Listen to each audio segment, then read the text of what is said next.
How's it going, everybody? My name is Jeremy Siskind. I'm the author of Playing Solo Jazz Piano, of Solo Standards for Piano, and of the Jazz Piano Fundamental series, of which there are 3 excellent books, each one better than the last. Check them out. If you order them at jeremysiskind.com, they come with a signature. They come with a free PDF as well. Best deal this side of the Mississippi? I don't know. Okay, has this ever happened to you? You're practicing some kind of a new musical idea, maybe a lick, a scale pattern, and you're working on it. You can totally do it in practice, but when it comes to improvise, either you can't execute it or it's just not coming out. It's not part of your flow, right? I think we've all been there because there is this divide between rote practice on one hand and between actual being in a flow, improvising, being able to call on something in that very moment. I experience this a lot because I'm studying Spanish and I understand the grammar. I can do it when it's an isolated problem, and then it comes time to do it in conversation and it's either really slow or I can't get to the right thing in time. So I totally feel this. So I was working with a really lovely student named Cece. So shout out Cece if you're out there. And she was asking me, how do I convert an idea into something that I use in my improvisation? And I have kind of these 4 steps for doing it. So let's see if this is useful for you. And let's take this idea of dividing a scale. Let's just take a major scale into 7th chords. Okay, so instead of thinking C major, up and down, I highly recommend thinking of the diatonic, right? That means in the key without any added flats and sharps. Diatonic triads and 7th chords.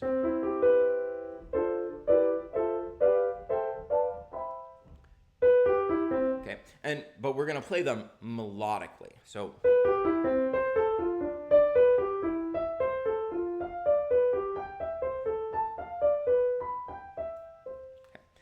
I find that this is often a much healthier way to think about scales for students because you end up with more interesting improvisations because you're spreading your hand out. You're not in this kind of note-to-note zone. Okay, so let's say you buy that explanation, and first step is just to do the rote practice. I'm not going to give you permission or encouragement to get away from the note practice. So first thing,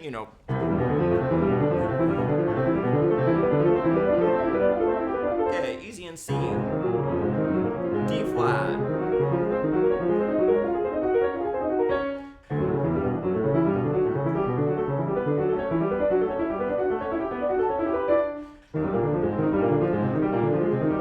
Okay, remember, if you do 2 keys a day, you're done in 6 days. You can take Sunday off, take off the Sabbath. So you don't have to do all 12 keys every day. It's often more efficient to do a smaller number of keys each day. So first you want to do the rote practice. There's no getting around that. If you don't know the idea, you're not going to stand a chance. Then, if you want to engage in your improvisation, the first thing that I like to do is a drone improvisation. I've talked about this a little bit on my channel, but maybe not in a while. So drone improvisation, the drone in this case doesn't refer to the flying thing that takes pictures. It's a single sound, and I usually recommend using a 5th in the left hand, a root and the 5th of the key. So I'm taking E flat, and when we do a drum, we're going to play not at all in time. This isn't swing. There should be no metronome. The idea is this is like your open sandbox for exploring. No wrong answers here. You're going to see, okay, well, how could I take? And here I'll show you the notes instead of my face. So I'm thinking about this first 7th chord.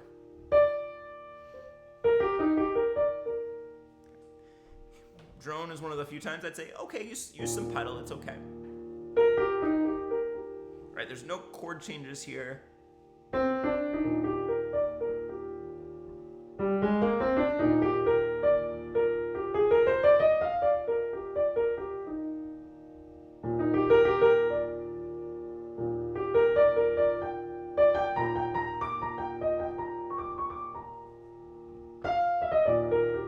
So you can maybe see that or hear that I'm approaching it from below, approaching it from above, trying to divide it up in some different ways.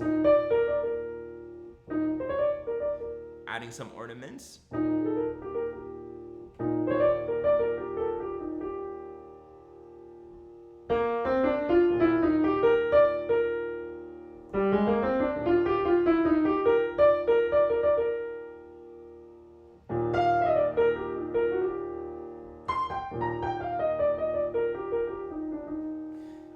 So it's a mode for experimentation. So out of time, no chord movement, no rhythm. Articulation-wise, I'm just thinking legato. I'm trying to make beautiful singable melodies. Then I would do a 2-5-1. So we're going to have to put it into time, right? And if you feel really confident and comfortable, you could accompany yourself, but for lots of students, I recommend starting with just a 2-5-1. I'm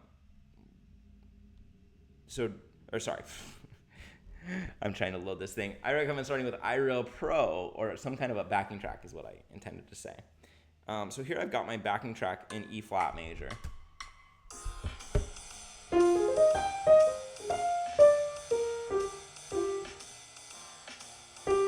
Here, and check it out.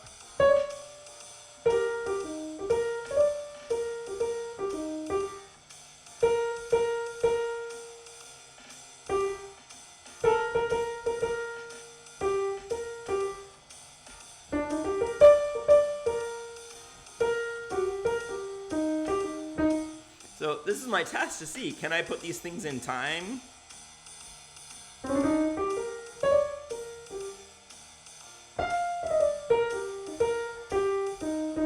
You know, these things that I practice in my drone improvisation, can I actually execute them in rhythm with swing articulation and all that good stuff?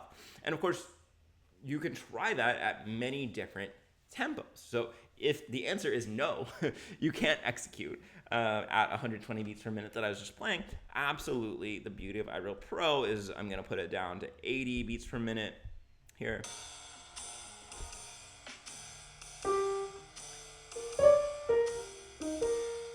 Now the groove feels very different.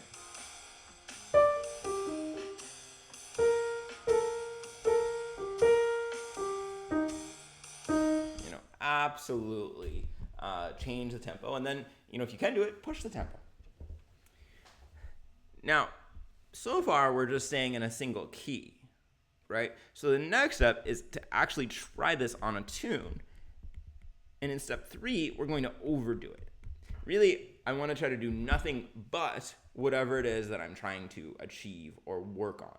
So if we head over, I don't know, we'll choose Lady Bird. If we head over to Lady Bird, now I want to see if I can keep that 7th chord shape in my hand. And again, you might do this with iReal Pro instead of accompanying yourself if that makes things a little bit easier. You want to focus on the thing that you're focusing on, not voicings and comping and all the extra stuff. So I'm going to try to only use that 7th chord.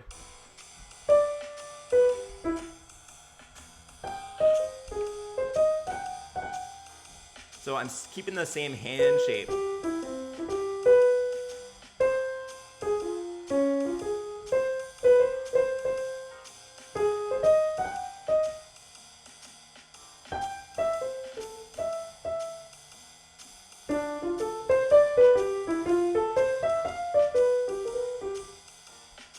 I'll do one more chorus.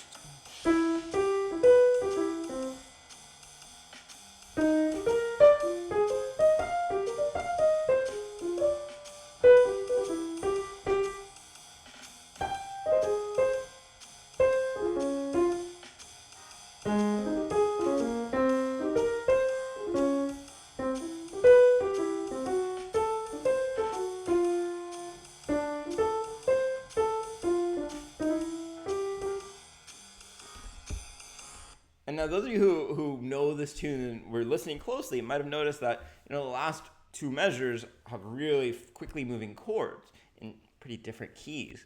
And so one of the things I did is I didn't play during those measures. You know, that's too much stress. doesn't really help me in this exercise, so I'm just leaving those out. Okay, so that probably sounded like an exercise, because it was, right? I'm trying to take this idea and force it, stuff it into every measure of Ladybird, except for those last two. So the next step is to actually play a tune and try to put it in context, make it sound like music.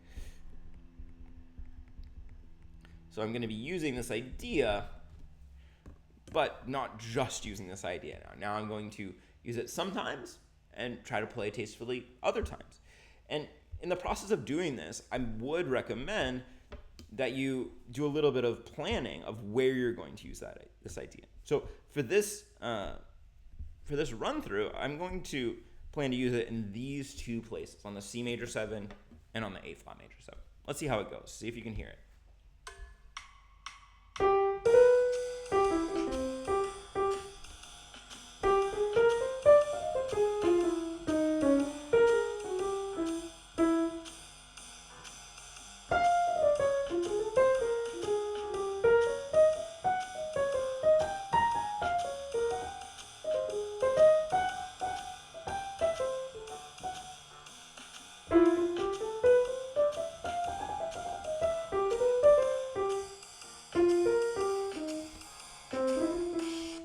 Okay, so that was just one option. I could go back and try highlighting and planning to play it in some other places. And of course, if you don't get it the first time, you can put the tempo slower, or you can go back and do a little bit of planning so that you have a sense of what's coming up. So this would be kind of the 4-part process I would take to absorb a new idea. First, the wide open drone improvisation, then playing over a specific progression in jazz that's usually going to be a 2-5-1, then playing it like an exercise over the tune, and then lastly, actually trying to make music out of it in an improvisation that maybe somebody would actually want to hear. Thank you so much for watching, everybody. If this seemed like a good level for you, you might be into Jazz Piano Fundamentals Book 2. It does a lot of this work with you. It gives you some musical ideas, tells you how to practice them, and gets you up and running with some new musical piano info. So, thank you so much for watching. If you've watched this far, why don't you use the word overdo? It could be either D-O at the end, or D-U-E. Either way, it's a homonym. A homonym or a homophone? I think it's a homonym. Thanks, everybody. Have a great one. Bye-bye.